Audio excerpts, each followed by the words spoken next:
Halo anak-anak semua, apa kabarnya? Saya harap semuanya dalam keadaan sehat ya. Nah, hari ini kita akan masuk ke dalam materi pembelajaran kita, yaitu tentang sistem ekskresi pada manusia.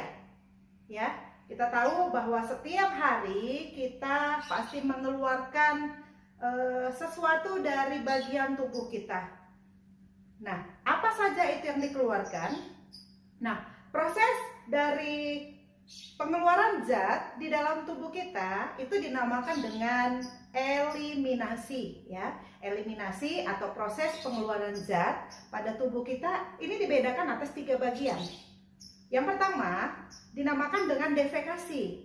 Defekasi itu apa? Defekasi itu adalah proses pengeluaran zat sisa dari metabolisme atau dari pencernaan. Contohnya adalah seperti fesis.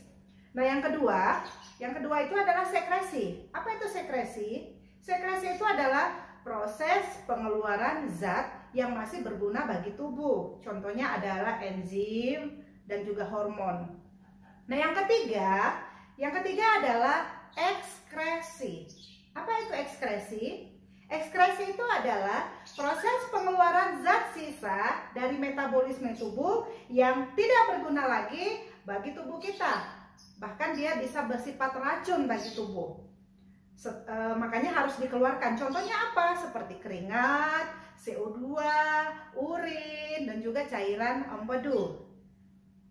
Nah, organ-organ di dalam sistem ekskresi manusia, ya, yaitu terdiri dari kulit atau integumen, kemudian paru-paru atau pulmo, lalu hati atau lever, dan kemudian ginjal atau ren. Kita tahu dalam sistem ekskresi yang kita keluarkan setiap hari ya, contohnya adalah kalau misalnya mata kita dengan memakai kacamata itu biasanya mata kita akan berembun kalau kita bernafas. Dan atau juga kalau misalnya kita sering buang air kecil pada saat cuaca dingin, lalu kemudian pada saat tubuh kita berkeringat di saat panas, ya, itu adalah bagian-bagian ekskresi yang dikeluarkan oleh tubuh kita. Nah, sekarang kita masuk ke bagian pertama, yaitu kulit. Ya, kulit adalah salah satu organ di dalam tubuh yang mengeluarkan keringat. Ya, apa fungsi dari kulit? Fungsi kulit adalah untuk melindungi tubuh, untuk mengatur suhu tubuh, untuk menentukan warna kulit, untuk membentuk vitamin D, lalu untuk mengeluarkan keringat. Nah, di dalam kulit itu ada kelenjar yang dinamakan dengan kelenjar keringat dan juga kelenjar minyak, ya. Kelenjar keringat dan juga kelenjar minyak inilah yang dikeluarkan oleh kulit yang terletak di daerah dermis kulit. Lalu sekarang untuk paru-paru atau pulmo, ya. Kenapa dikatakan paru-paru itu sebagai alat ekskresi? Karena paru-paru itu mengeluarkan zat sisa, ya, mengeluarkan zat sisa yaitu berupa uap air dan juga CO2 atau karbon dioksida.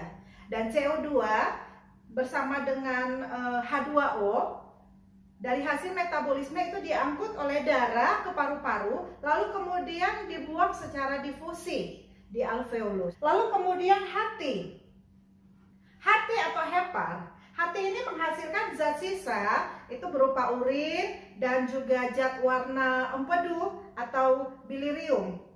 Nah, urea itu berasal dari perombakan protein yang terjadi di dalam hati. Nah, bilirium itu berasal dari perombakan eritrosit yang terdapat di dalam hati. Nah, apa itu fungsi dari hati? Fungsi hati yaitu untuk menyimpan energi dalam bentuk glikogen, lalu menyimpan berbagai vitamin, kemudian menghasilkan zat kimia yang diperlukan oleh tubuh, kemudian untuk menetralkan racun, lalu menghasilkan zat cair atau empedu. Nah, sekarang kita masuk ke ginjal atau ren, ya. Ren ini atau ginjal ini terletak di rongga perut yang di dekat dengan tulang belakang bagian pinggang. Ini disebut juga dengan buah pinggang, ya. Apa fungsi dari ginjal? ginjal ini berfungsi sebagai tempat penyaringan darah atau tempat pembersihan darah, dan kemudian ginjal sebagai tempat pembentukan urin. Nah, di dalam ginjal ada struktur bagian-bagian ginjal, yaitu bagian yang pertama itu bagian korteks. Korteks yaitu bagian terluar, itu di bagian terluar dari ginjal itu terdapat banyak sekali nefron ya, yaitu unit terkecil sebagai tempat untuk pembentukan urin. Lalu kemudian ada medula bagian dalam, di sini nanti terdapat lengkung Henle, lalu bagian pelvis renalis atau bagian rongga ginjal. Nah, tadi kita katakan bahwa di dalam ginjal terdapat bagian yang terkecil untuk membentuk urin yang bernama nefron. Nah, apa itu susunan dari nefron? Nefron ini dibagi atas dua bagian. Yang pertama ada badan Malpighi. Badan Malpighi ini terdapat glomerulus dan capsula Bowman ya.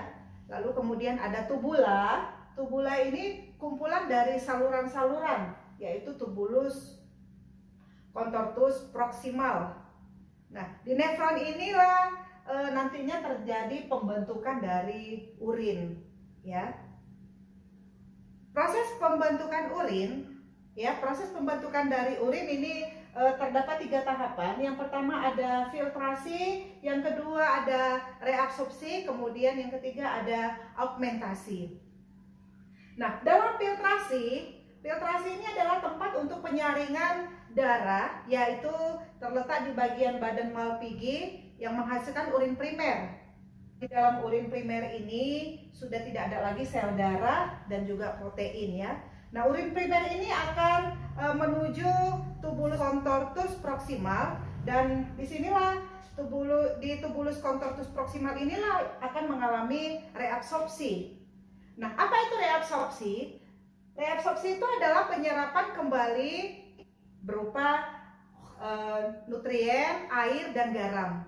Nah, dihasilkanlah urin sekunder. Nah, di dalam urin sekunder ini tidak lagi mengandung nutrien, karena urin sekunder nanti akan masuk ke dalam tubulus distal.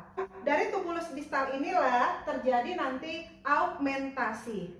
Nah, apa itu augmentasi? Di augmentasi ini terjadi penambahan zat yang tidak berguna lagi ke dalam urin. Dihasilkan urin tersier atau urin sejati atau disebut juga dengan urin normal. Nah, di dalam urin normal ini terdapat kandungan air, urea, kreatin, dan zat pewarna atau empedu, dan urolebium, dan garam-garam mineral. Nah, urin akan ditampung nantinya di pelvis renalis. Ini masih terdapat di dalam ginjal, lalu disalurkan melalui ureter menuju ke kantong kemih.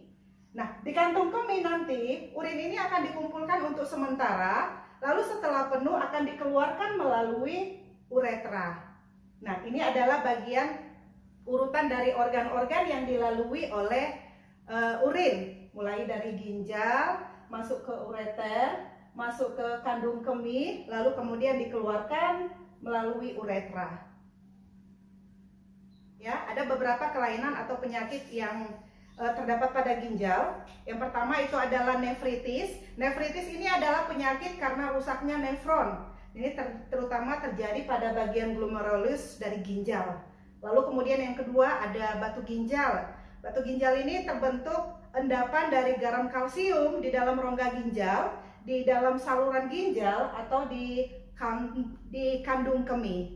Lalu kemudian yang ketiga, albuminuria. Ini adalah penyakit akibat kerusakan pada glomerulus di dalam proses filtrasi, sehingga adanya protein yang terdapat di dalam urin.